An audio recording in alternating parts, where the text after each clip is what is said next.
मुझसे अक्सर लोग सवाल कर रहे हैं कि जापान में रेट हाइक होने जा रहा है आसिफ भाई। 19 दिसंबर को ज़ाहिर है फैसला आ रहा है, आप लोगों को पता होगा। बहुत ज़्यादा बातें इस बार हो रही हैं इसको लेकर कि जापान जो है अपना एक मेजर रेट हाइक जो है दे सकता है। चांसेस बहुत ज़्यादा बढ़ चुके हैं और उसका रीज़न ये है कि जापान ने रिसेंटली अनाउंस किया है कि वो अपने बिलियंस ऑफ डॉलर्स जो वो उसने ईटीएफ में लगाए हुए थे यूएसए के अंदर, वो अब आहिस्ता आहिस्ता निकालने जा रहा है। ये बहुत लंबे पीरियड के बाद होने जा रहा है, बट साथ उन्होंने ये भी कहा है कि देखो हम ये फौरी तौर पर नहीं करेंगे, बल्कि इसके लिए हम लोग 100 साल का पीरियड लेंगे और हर साल कुछ ना कुछ ईटीएफ जो है हम सेल करेंगे। अब जापान ने ये फैसला क्यों किया है और ये पहली बार क्यों हो रहा है कि जापान में रेट हाइक्स होते हैं, कटते हैं, उसको लेकर मार्केट फिक्रमंद हो रही है। तो इसका जवाब ये है जो कि आपको समझने की जरूरत है कि जापान में बहुत अरसा हो चुका है, 1980 के बाद से हो रहा था कि वहां पर किसी भी किस्म के रेट हाइक्स नहीं किए जा रहे थे और इवन वहां पर जो इंटरेस्ट था उसको या तो बिल्कुल जीरो रखा जाता था, यहाँ पे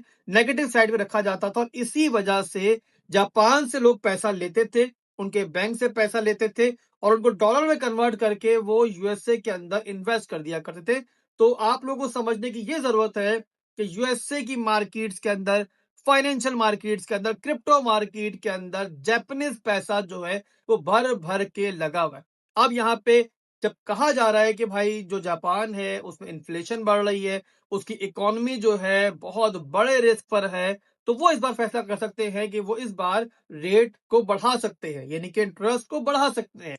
तो जाहिर सी बात है इन्वेस्टर्स को ये घाटे का सौदा लगेगा कि वो जापान के बैंक से इंटरेस्ट पे पैसा लेके जो है फाइनेंशियल मार्केट जो यूएसए की हैं उनमें पैसा लगाएं, एक रिस्की मार्केट में पैसा लगाएं, जो कि आगे कहा जा रहा है कि बहुत ज्यादा ओवर हाइप्ड है, जहां पे एआई का बबल जो है उसके बारे में बातें हो रही हैं। तो जाहिर है वो चाहेंगे कि जो रिस्की मार्केट है वहां से पैसा निकालें, जापान के बैंक से जमा कराएं, ताकि वहां पे उनको रिस्क फ्री होके इंटरेस्ट तो कम से कम मिले। इसके अलावा अब वहां से जाहिर बताया मैंने आपको कि इंटरेस्ट से पैसा लेना जो है वो भी काफी मुश्किल हो जाएगा, इन्वेस्टर्स को फायदेमंद नहीं दिखेगा। तो इसीलिए मेरे भाइयों, जो इस बार के रेट हाइक्स हैं उनको लेकर मार्केट बहुत ज्यादा खौफजदा है। बट यहाँ पे आपको एक और चीज भी अंडरस्टैंड करने की जरूरत है कि यहाँ पे ये सब कुछ जो इस टाइम मार्केट में बन रहा है ना, जो इस टाइम आपको एक फेयर एंड ग्रीड इंडेक्स जो है वो 10 की रेंज में दिख रहा है यूएसए के अंदर, ये एक ऐसा मामला बन रहा है मार्केट के अंदर जो माजी में हमने बहुत बार देखा है। हर बार जब भी फाइनेंशियल मार्केट्स खौफजदा होती हैं तो कोई ना कोई एक बहुत बड़ा इंसिडेंट,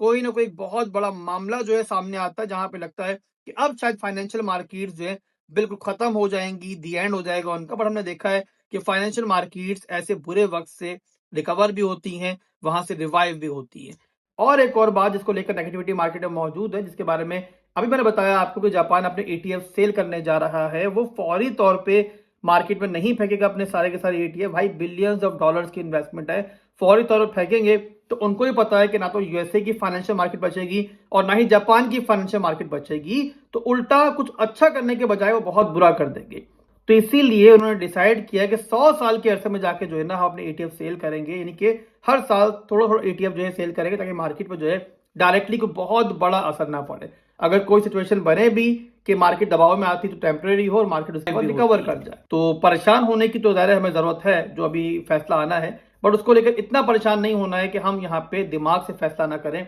बल्कि अपने इमोशन से फैसला करें। तो फॉलो मुझे करते रहो, मार्केट बुरी हो अच्छी हो, पंप हो डंप हो, आपका भाई जो है आपके साथ मौजूद रहेगा और आपको सही वक्त पे सही फैसला लेने के लिए एक एडवाइस जरूर देगा। ज़्यादा फाइनेंशियल एडवाइजर हम नहीं है, बट जो हम खुद करते हैं वो जरूर शेयर करेंगे आपके साथ कि जो मामला बन रहा है उसके बाद अब हम करने क्या जा रहे हैं। फिर मिलते हैं इंशाल्लाह। फॉलो मुझे करते रहे, दुआ में रखिएगा। अल्लाह हाफिज।